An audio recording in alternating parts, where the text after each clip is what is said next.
Bitch, ever since I watched that Baddies reunion, I just be wanting to, yeah, I just want me and my bitches to come straight from the shoulders on the bitch. How Barbie was? Nothing you bitches are going through is bothering me. So I hope that we can get an understanding of that and everybody can move the fuck on. What's up everybody, it's your Watermark and I'm back with another video for you guys, and today's video is going to actually be one that was requested. Last week I kind of explained how I rebranded my business and I became very successful within a year and kind of, made it worth doing photography again.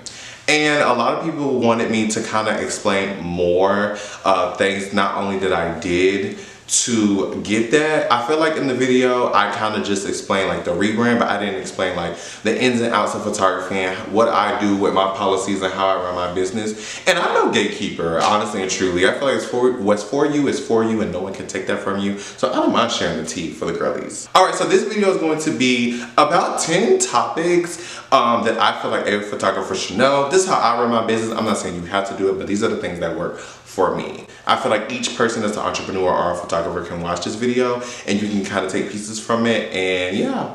First things first is practice longevity with your content. Listen to me. Y'all really have to understand that people can watch the same video in different formats and it touches a totally different audience. Let me fix what I said. Y'all have to understand that you can post the same video in different formats and it touches an entire different audience. Like people really, I really tell people to really practice longevity for your content. For example, you're just like a regular content creator girly, right? You just want to be an influencer. Say you go out with your friends. That can be a worked week of content. The first day can be just pictures, right? The pictures that you took that night looking cutesy. The second one can be a reel, kind of like a review of the night, but not talking, just like music. Something on CapCut, making y'all twerk in slow-mo, y'all getting ready, getting cute, like a little cutesy Ariana Grande, Sabrina Carpenter, SZA song in the background. That third day can be a review of that night, but instead of music playing in the background, giving like an aesthetic vibe, you actually talk through the night. So you like, oh girl, first we went to such and such house, my makeup brush broke, and then went to the club was cute, actually talking to them. Those are three different type of, that's like the same content in a different format. Some people might really like your pictures and double tap. Some people might not like your picture, but just want to watch. And they love they saw the aesthetic viewing your friends. They like the way the music was in the background. Or some people like commentary. They want to hear you talk about it. Or maybe that caught their attention. Like I really tell people to practice their longevity when it comes to content. So as an entrepreneur, you really gotta once you have a client, you gotta get as much content as possible and really stretch that content. Like really think of different ways that you can post that one particular client, if that makes sense. Another thing I want to say is doing free work is not bad. Just make it make sense.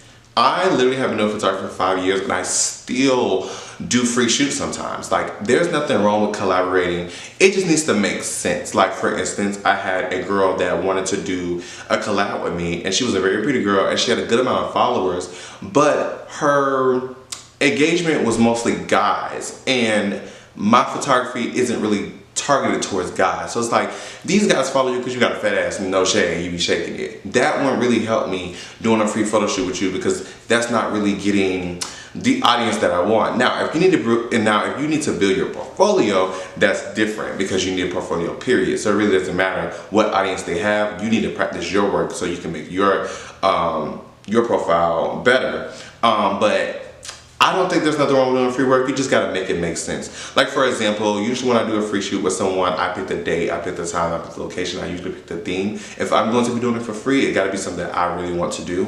Because I feel like that just makes more sense as the photographer. I don't know, depending if you're a model, you might feel the opposite way, but as for me, if I'm offering a free service, it's probably gonna be something that I ideally want to do. So yeah, there's nothing wrong with doing free work, just make it make sense, honestly. But this does bring another topic that I wanna bring up, and it's y'all need to watermark all your images. Watermark your images. Now me personally, I do not like raw pictures. I do not like posting unedited pictures because I have a particular editing style and I purposely make everyone look very animated, kind of like my own Balboa lane, if that makes sense. So if someone was to post a picture unedited, it wouldn't really represent my brand the best way, because that's not how my feed looks. That's not how, when I return pictures to someone, that's not how it looks. So I say watermark your pictures because it really protects you at the end of the day. And you want anything that goes out with your name on it, you know, you want it to look its best. So watermarking pictures, whether it's a model, a client, or whatever the case may be, kind of makes them wait until you actually edit the picture. Now, some people don't have proper etiquette when it comes to watermarks, so they might not know and they might post it, but you also can just make sure you talk about that before you even send the photos. And that brings another topic that I want to bring in. Put everything in the invoice. Now, I don't know how y'all usually get deposits. Me, I get a 50% deposit. If someone's booking a solo shoot, I get a 50% deposit to book it, and then the other 50% the day before. And if someone books a campaign, they just buy their ticket. But in that invoice, it has all the information. The invoice low-key needs to be a contract. It needs to state the date, the time, the location, how many pictures they get. If they want extra pictures, how much would it be? It needs to state that the images are watermarked. It needs to state that you own the images. It needs to state how many outfits they're supposed to bring. It needs to state if they're late, how much it's gonna be. The invoice needs to state everything. I mean, you can accept Cash App deposits and Apple Pay deposits if that works for you, but for me, I do everything through an invoice just so it protects me, it protects them. It's an electronic receipt, if that makes sense, and it kind of protects both people. So if someone doesn't do their part, there's proof that this is what we agreed upon. That brings me to my next little thing that I gotta say is people hate to read. I'm a kid. Listen, if you are, it's not even photography, it's just entrepreneurship in general. People hate to read. I really feel like when I send stuff, people don't really read it, they scan through it. They kind of read the beginning and they kind of read the end. So what I say is try, when you mention someone about something, definitely try to make it as short as possible, kind of make it dummy proof, make a flyer with pretty colors so it kind of catches their eye a little bit more. It's kind of hard. I've been doing this shit for 5 years, and I'm telling you, people hate to read. You can literally explain to someone exactly what to do, and they will still ask you the same question that you already answered. To help that, I have something in my notes where basically I have like mostly frequently asked questions, and so when someone asks it, I either send them that picture that answers all those questions, or if they ask it, I can just copy and paste and answer the question very fast, because people ain't gonna read and they're gonna ask the same questions over and over and over again. Speaking of people, you are going to be a therapist if you are an entrepreneur. You are going to be their therapist. People might book you for your aesthetic. People might book you for your vibe or they like your work, but some people book you because they are attracted to your energy. Like, I know for a fact, most of my clientele, and I said this in a previous video, a lot of my clientele has booked me because of my energy, because of my vibe, because of my aesthetic, because of what I give, and they look at me for that comfort. They look at me for that energy. They want to be poured into, and that's my job, and that's what I do, and I don't mind doing it, but you are definitely going to be low-key their therapist. They're going to be like, oh, I never posed before, and I'm feeling anxious, and I'm feeling this, and I'm feeling that. I think as an entrepreneur, especially as a photographer, it's your job to really make that person feel comfortable and make that person feel their best, because they are doing something that might be new to them, and they are doing something that's very scary. So I definitely think just being there for them for that short amount of time isn't gonna hurt. And word of mouth goes a very long way, and if you are kind to people and you really give them a good experience, you're definitely gonna get more business for sure. Another thing is, as you get into your entrepreneurship, photography, I'm talking about photography and entrepreneurship, but as you get into your business, people are going to copy you. People are going to copy you. People are going to be influenced by you. People are going to go on your page and they're going to follow the models that you work with. They're going to do the things that you're doing. And sometimes they might show love and support, and most of the time they are not. It kind of comes with it. But I really want people to get out of that. Like, stop gatekeeping. The point of posting your content is to influence, is to share, is for people to be like, oh my God, that's amazing, I want to redo that. Whether they show love or not, hey, you did your part. Obviously you influenced them, so you're doing something right. But yeah, people are gonna copy, bro. And photographers are honestly weird as fuck. All right, let's get into the expensive equipment. All right, so this is the ordealio. You do not, I repeat, you do not have to get expensive equipment to be a good photographer. You don't have to be, you don't have to get expensive equipment to be a good business owner in general. Is it nice? Yes. If you do have the money, get it. If you can afford it and it makes sense, yes. Because I do believe you should invest in your business, but don't think you have to have the top of the line equipment starting off. Everyone has to start from somewhere. Honestly and truly, you start with that stuff, you don't even know what you're doing, and you're spending thousands and thousands and thousands of dollars on this equipment that you might not even use. I definitely did it as well at the beginning of my career. I had got stuff that I just never end up using because I didn't even know how to use it. It was just, I felt like I needed it, and 2, 3, 4, 5 years down the line, never even use this stuff. So yeah, I definitely think that, you know, certain expensive equipment is nice, but I definitely think that you should just like take it a step at a time. The learning process is a beautiful process, honestly and truly. So the next thing I'm gonna say is kind of what I touched in my last video about how I became a successful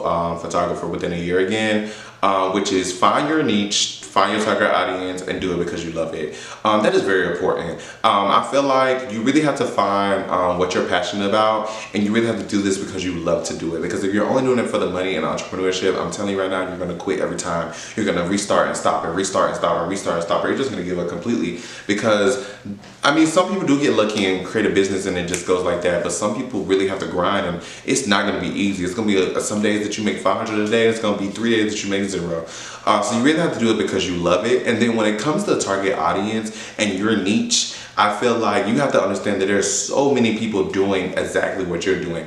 And why I do believe that what's for you is for you, I do think originality and just making something your own is definitely gonna make you stand out. So think of what you wanna do, think of your passions, and kind of mix that into one. Like I said in my previous video, the build your portfolio experience has been the best thing for me. I feel like that's what rebranded my business and why my business became successful again, and that's what I'm mainly focused on right now. But that might not be your niche. Some people niche might be weddings. Some people niche might be birthdays. You know what I'm saying? Like, it's different type of photography, it's a different type of things, but I say find your niche, find your target audience, and go from there. So the second to last one, something I'm definitely working on, is build a team.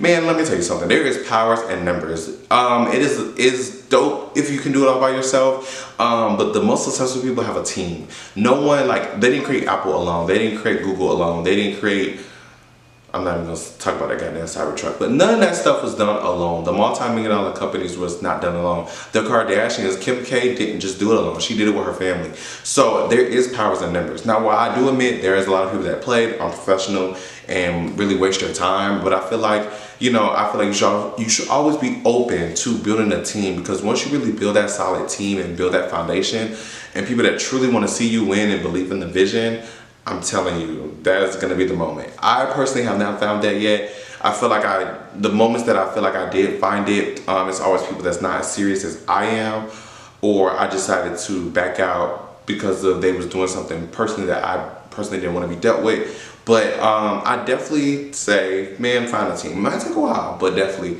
eventually get to that level when it's to find a team for sure. And then the very last thing I want to tell y'all is don't lose yourself in your photography or your entrepreneurship. That is something that I did. I really lost myself. I've always been a person that wanted to be in front of the camera. I always was a personality. I always had the energy. I think that I was so focused on pleasing people behind the camera, I kind of forgot about myself. So within doing this, don't forget about yourself. If you need an off day, take an off day. Still post your happy moments. I remember my mentor and Carissa, who has helped me so much in my career. I used to be her assistant when she did photography. One of the main reasons why she retired is because she was so busy. She said that she was so busy creating other people's memories, she didn't create none of her own. Like, she spent every weekend for 10 years shooting people's birthdays, shooting people's engagements, shooting people's maternity shoots, and it's like, where are my memories? Where are my fond moments? So yeah, I say that to say, yeah, don't lose yourself in this thing, because it could be possible. Alright guys, thank you so much for watching another one of my videos. Like I say in all my videos, I love all the love and support, and I will see y'all in the next video. I think it was really dope that someone requested a video, so I decided to do it. And make sure y'all comment below if y'all have any other tips for people. Yeah, and I'll see y'all in the next video. Peace out. Nothing you bitches are going through is bothering me. So I hope that we can get an understanding of that and everybody can move the fuck on.